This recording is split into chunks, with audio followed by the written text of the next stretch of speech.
bağlayıb əsrət daşını. Anam oğlun itiribdirsə bacım qardaşını.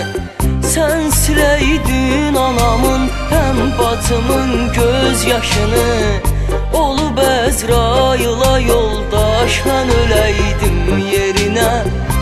Olub Əzrayıla yoldaş mən öləydim yerinə. Kaş əcəl gələndə qardaş mən öləydim yerinə. Kaş əcəl gələndə qardaş mən öləydim yerinə.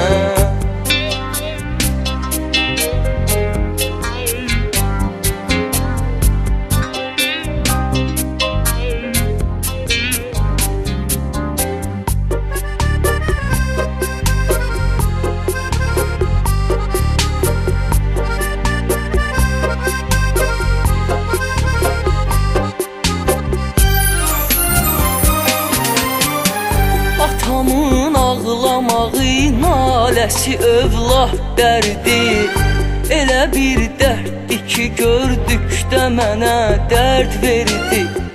Səni həkdən nə cür istəyir, məni də istərdi.